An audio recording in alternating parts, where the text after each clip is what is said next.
บ่ได้มาเว้าให้ย่านแต่อยากมาเล่าให้ฟังสวัสดีคุณผู้ฟังทุกท่านครับพอกับลุงดมเล่าเรื่องผี 19 นาฬิกาวันศุกร์วันเสาร์อาทิตย์พอคุณฟังอยู่นี่ฝากคุณผู้ฟังทุกท่านกดติดตามกด Subscribe กดแจ้งเตือนเป็นกำลังแรงใจกับผู้จัดครับคือเก่าครับ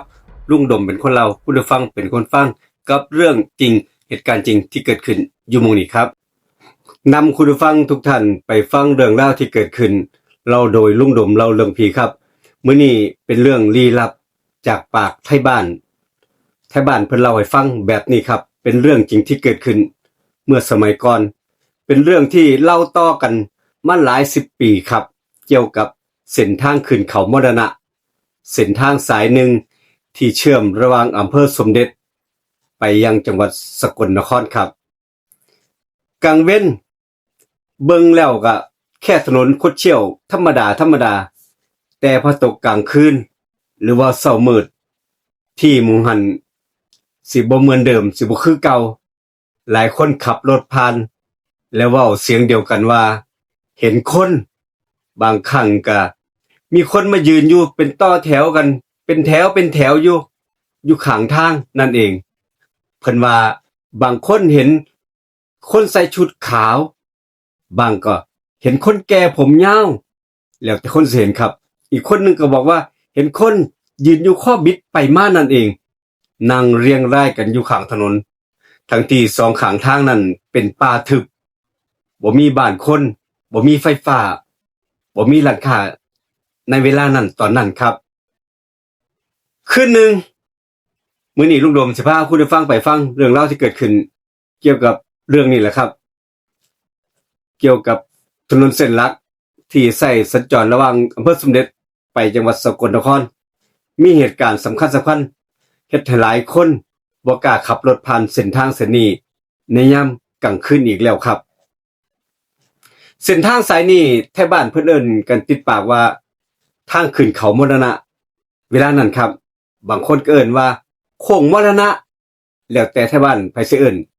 มันเป็นถนนที่ต้องไต่ระดับขึ้นเขาคดเคี้ยวเป็นรูปตัวเอสซ่อนกันหลาย10โค้งครับสองข้างทางเป็นป่ารกทึบในอดีต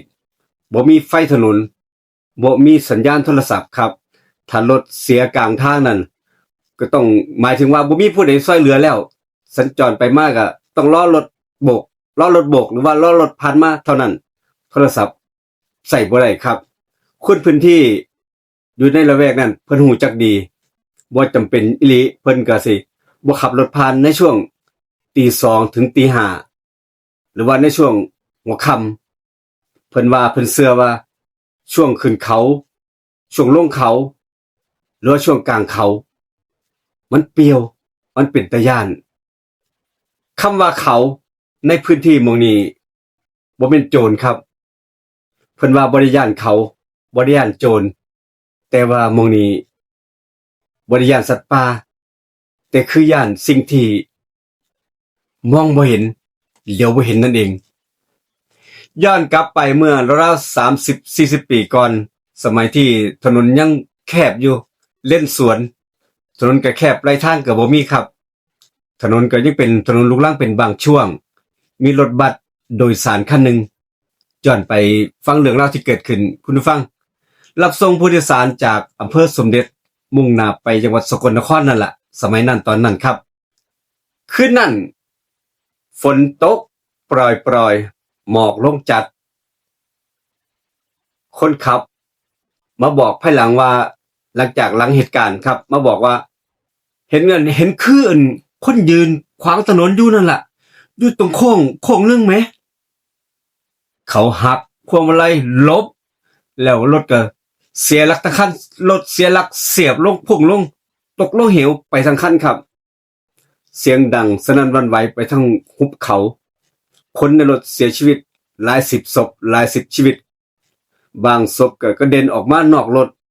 บางศพก็ติดอยู่ในซากรถตั้งแต่มื้อนั้นเป็นต้นมาไทบ้าน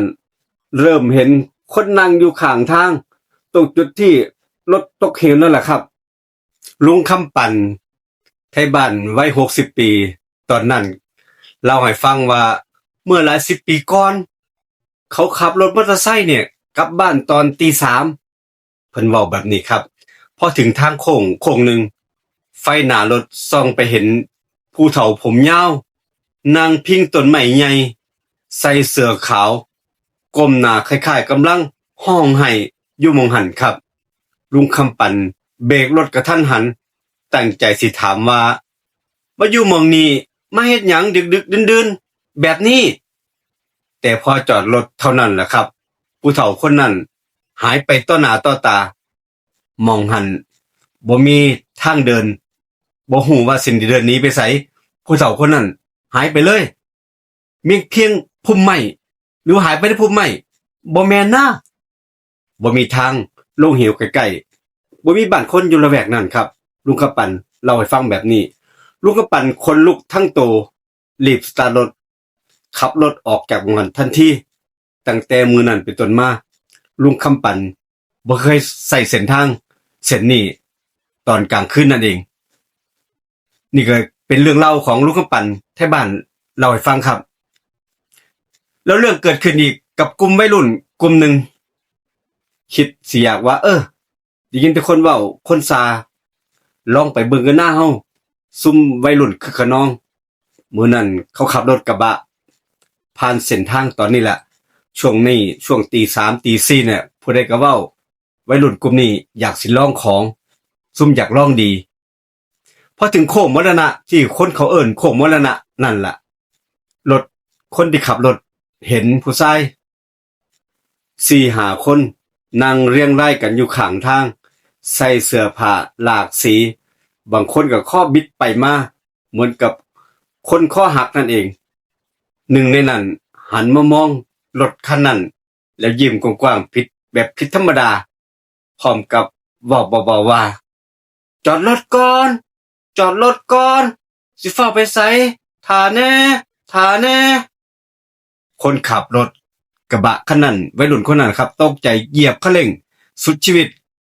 แต่รถกลับเร่งบ่ขึ้นเหยียบจังได๋เร่งรถก็บ่ไปเหมือนกับว่ามีอิหยังมาดึงท้ายรถไว้นั่นเองและรถคนในรถเริ่มได้กลิ่นสาบคล้ายๆซากศพเสียงหัวเบาๆเสียงหัวเราะเบาๆดังรอบๆรถจนสุดท้ายแล้วรถสตาร์ทติดเองรถพุ่งออกจากโค้งนั้นได้ทันทีวัยรุ่นกลุ่มนั้นพอมาถึงบ้านหนึ่งในนั้นป่วยหนักนอนซมไข้ขึ้นเป็นเดือนเขาเอิ้นไข้หัวโกนนั่นแหละครับหมอบอกว่าบ่ได้เจอโรคอีหยังดอกแต่ร่างกายเรานี่เหมือนกับว่าโดนดูดพลังงานชีวิตออกไปพูดง่ายๆเว้าง่ายๆก็โดนผีหลอกจนหัวโกรนนั่นแหละครับคุณผู้ฟังครับหลังจากเหตุการณ์เกิดขึ้นกับวัยรุ่นกลุ่มนั้นกับรถกระบะคันนั้นที่ไปเจอมาหลังจากมีคนเจอเหตุการณ์แบบนั้น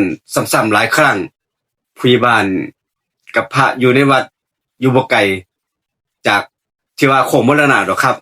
ตัดสินใจไปนิมนต์พระมาจัดทำพิธีใหญ่อัญเชิญเอาวิญญาณต่างๆนี่แหละครับของเส้นไหว้ต่างๆที่เตรียมมาก็เป็นพวกหัวหมูข้าวดำข้าวแดงดอกไม้ธูปเทียนไปตั้งเส้นไหว้ไว้ตรงโค้งมรณะที่เขารถตกเหวนั่นแหละครับพระก็สวดมนต์ไปเรียกดวงวิญญาณให้ไปสู่สุคติหมอพราหมณ์ก็รดน้ำมนต์ปักตะกรุด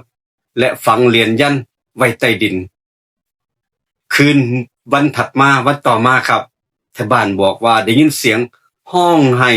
เสียงโหยหวนดังมาจากป่าทั้งคืนเลยชาวบ้านเว้าแบบนี้บ้านอยู่ตีนเขาเพิ่นบอกว่าได้ยินเสียงวอนเสียงคนห้องคนไห้อยู่บนเขานั่นล่ะบ้านคนก็บ่มีอยู่หั่นพวกเจ้าเป็นจังได๋หลังจากมื้อนั้นเป็นต้นมาครับคนเจอผีน้อยลงบ่มีผู้ใดเว้าเรื่องผีแต่ผีบ่เคยหายไปไสหายไปบ่เบิดไปอยู่ไสล่ะครับหลังจากถนนดีขึ้นครับคุณผู้ฟังมีการพัฒนาแล้วก็ถนนดีขึ้นมีไฟส่องสว่างบางช่วงบางตอนแต่คนในพื้นที่ยังเว้ากันคือกันว่าถ้าบ่จำเป็นอย่าขับรถผ่านตอนกลางคืนนั่นเองถ้าเห็นของหรือว่าเห็นสิ่งของอยู่ข้างถนนข้างทางอย่าสิได้จอดถ้าได้ยินเสียงเอิ้นอย่าได้หันไปเบิ่งเพราะว่ามันบ่แม่นคนแต่สิ่งที่กลับมองลงมา อาจจะเป็นวิญญาณร้ายหรือว่าวิญญาณผีที่ท่านได้ไปผุดไปเกิดนั่นเอง อันนี้ก็แท่บ้านเพิ่นเล่าให้ฟังว่าเป็นแบบนี้ครับแล้วก็มีเรื่องเล่าเกิดขึ้นอยู่กับคนขับรถ10ล้อคนหนึ่งอันนี้ก็เว้าต่อมาครับคืนนึงราวตี2กว่าเนี่ยเราขับรถ10ล้อตั้งแต่จากกาฬสินธุ์นี่แหละพี่ซื้อพี่มนัดขับรถ10ล้อจากกาฬสินธุ์กำลังสิขับรถตีรถเปล่าขับขึ้นไปบนเขาภูพานนี่แหละภูพานเขาเอิ้นพานโค้งมรณะนั่นเองช่วงนั้นเป็นหน้าฝนตกลงปล่อยๆตอนพี่มนัดขับไปก็มองก็บ่ใครเห็นทางก็บ่ชัดปานใดว่าฝนตกปล่อยๆก็สลัวๆมันก็เป็นต้นไม้หลายหมอกลงแบบหมอกลงจัดเป็นหมอกเป็นไอน้ำไอฝนนั่นแหละครับพี่มนัดเล่าให้ฟังว่าไฟหน้ารถส่องไปเห็นผู้หญิงคนหนึ่งอุ้มเด็กน้อยยืนโบกรถอยู่ข้างทางพี่มนัดคิดว่าเอ้ามันบ่แม่นคนรถเขาเสียเขามาขอความช่วยเหลือติพี่มนัดเลยชะลอรถลงแต่พอรถมาใกล้ๆถึงตัวผู้หญิงคนนั้นที่อุ้มเด็กน้อยค่อยๆเงยหน้าขึ้นมาตาขาวโพลนปากยิ้มกว้างจนเห็นเหงือกเล็กในอ้อมแขนหัวตกพับไปข้างหลังเหมือนกับข้อหักนั่นเองพี่มนัสเหยียบคันเร่งสุดชีวิตครับกระจกมองหลังเห็นว่ามีผู้หญิงคนนั้นยังยืนอยู่หม่องเก่าแต่บ่มีเด็กน้อยบ่ได้อุ้มเด็กน้อยในตอนนั้นพี่มนัสก็มองกระจกหลังตีนก็เหยียบคันเร่งไปเหมือนกับว่าเด็ก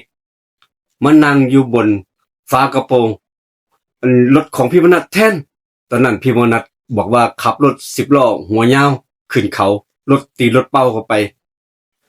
โอ้ยมันเฮ็ดให้ผมร้อนตลอดชีวิตเลยครับผมเจอเหตุการณ์แบบนี้ผมบ่กล้าขึ้นไปเวลากลางคืนเลยครับพี่มนัสเล่าให้ฟังแบบนี้ครับมีชาวบ้านอีกกลุ่มนึงเพิ่นเว้าให้ฟังว่าตอนนั้นจอดพักรถอยู่ข้างทางเพราะว่าสิไปธุระข้ามไปฟังพุ่นละสกลนครคนขับรถปวดท้องปวดฉี่ปวดย่างหนักอยู่ๆท่านใดนั้นก็มีพระธุดงค์เดินออกมาจากป่าถือกรดถือไม้เท้าพระเว้าเสียงแหบแห้งเสียงเบาๆว่าอย่าจอดรถหม้องนี้โดนเด้อโยมเด้ออย่าจอดรถโดนเฝ้าไปวิญญาณน่ะยังรอคนอยู่แถวๆนี้อยู่มันไปบ่ทันได้เบิดทุกคนงงทุกคนที่ยืนอยู่ระหว่างที่จอดรถฉี่อยู่ข้างทางถามว่าหมายความว่าจังไดครับหลวงพ่อหมายความว่าจังไดครับหลวงพ่อพระบ่ตอบเดินหายเข้าไปในป่าทันทีพอขับรถออกมาได้ทุกคนถึงก็มีรถตามหลังมาเล่าให้ฟังว่ารถที่ตามหลังพวกเจ้ามาน่ะตกเหวลงไปแม้เสียหลักพุ่งลงไปโค้งมรณะหม่องที่เขาเว้ากันนั่นล่ะรถคันที่ตามมาเล่าให้ฟังแบบนี้ครับโอ้ยบอกว่าคนขับรถเนี่ยสยดสยองคนลุกเลยทีเดียวแล้วก็มีเรื่องเล่าต่ออีกว่ามีครอบครัวหนึ่งขับรถผ่านตอนหัวค่ำมีเด็กน้อยวัย5 ขวบนั่งอยู่เบาะหลังพอถึงโค้งมรณะเด็กกับซี่ออกไปนอกหน้าต่างรถออกไปข้างทางบอกว่าแม่เป็นหยังลุงคนนั้นน่ะคือบ่มีหัวล่ะแม่ลูกคนนั้นหัวไปไสพ่อกับแม่เนี่ยหันไปเบิ่งบ่เห็นมีผู้ใดแต่เด็กน้อยคนนั้นยังยืนยันว่ามีหลายคนยืนอยู่หม้องหันยืนเรียงรายกันอยู่บางคนบ่มีหัวบางคนก็ถือหัวตัวเองไว้แบบนั้นคืนนั้นเด็กน้อยมาถึงบ้านไข้ขึ้นสูงเว้าเพ้อทั้งคืนเลยครับยังมีหลายเหตุการณ์เกี่ยวกับเส้นทางมรณะหรือว่าโค้งมรณะทางขึ้นเขาหม้องนี้ล่ะชาวบ้านเพิ่นเว้าให้ฟังมีหลายเรื่องอยู่เดี๋ยวลุงดมสิมาเว้าในโอกาสต่อไปขอบคุณสำหรับคุณผู้ฟังที่กดติดตามกด Subscribe กดแจ้งเตือนมื้อนี้เล่าโดยลุงดมเล่าเรื่องผีห้องบันทึกเสียงรถทัวร์เรคคอร์ดลาทุกท่านไปก่อนเจอกันคลิปหน้าอีพีหน้าครับคลิปนี้ไปก่อนสวัสดีครับ